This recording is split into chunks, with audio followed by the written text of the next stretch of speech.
When I was 17, my parents divorced. In retrospect, it's not so much the divorce that was painful, it was everything that it meant. That my parents didn't really love each other, that maybe they never had. My mom was pregnant when they married, that they weren't happy. As their oldest child, I wondered if perhaps things might have been different if only I'd been brilliant enough or attractive enough. Or would they even have married if I hadn't been born? Sharing those memories is still painful, even decades after the fact. But as I get older, I recognize that some of my greatest strengths were born of that sadness. For example, my desire to have a happy marriage and a happy family life is resolute. Period. My household is far from perfect, but we're happy. When someone I know is affected by a divorce, I understand. I know that the situation is complicated and that, regardless of why the marriage is dissolving, the experience is wrenching. My drive, my intense focus on improvement, is likely a means of trying to measure up, and I'm quite certain that my laser-like focus on encouraging and mentoring is my attempt to be the encouraging voice I wanted to hear.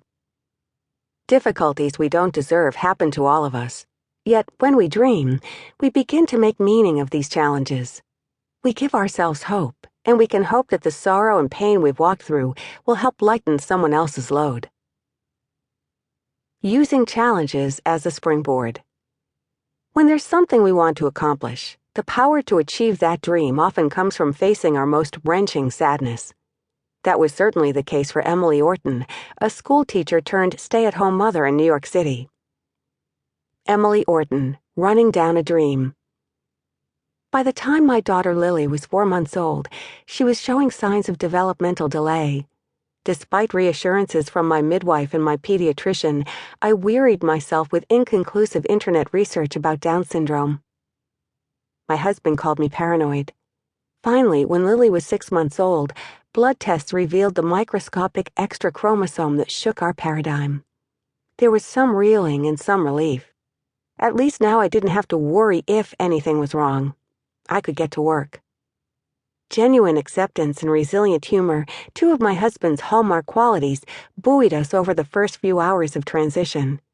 He wanted to make t-shirts that said, "We put the O in chromosome," or "I'm down with Downs." He talked of how our 4 older children would be jealous of the cool trips Lily would get to take with us in our wild retirement years. Encouragement from friends and family enveloped us as a whirlwind of evaluations and a battery of medical tests ensued. Through it all, I held my girl. I nuzzled her soft, warm head. I considered her future. So much was still uncertain, but I knew she would have to work hard for every achievement.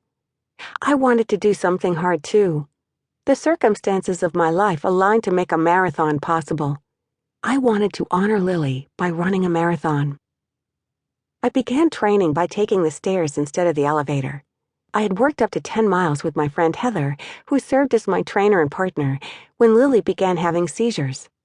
Finding a pediatric neurologist on a holiday weekend was a saga unto itself. The doctor interpreted the massive EEG scribbles as electrical misfires in Lily's brain. She was swiftly admitted into the pediatric ward. Lily obliged us by having a seizure shortly after being hooked up to the EEG and video monitors. She was immediately diagnosed with hypsarrhythmia. Lily was subjected to more tests than I ever took in college. I learned how to give injections to my infant. By day 2 of our hospital vigil, I needed to run. I knew I might have to give up the marathon, but my body needed to move. My husband took over the bedside duties while I cared for and held our other children, slept in my own bed, and ran with Heather. The crisp morning air, the steady rhythm of our tandem footfall, the oxygen, the endorphins, and the encouragement of my dear friend convinced me that, more than ever, I needed to run the marathon. Lily came home and I continued training. The neurologist assured me that the chaotic electrical impulses in her brain weren't causing damage. She descended into a developmental pause. I ran. She became very fat. I ran. Her eyes were dull and unfocused. I ran. She never smiled. I ran. My husband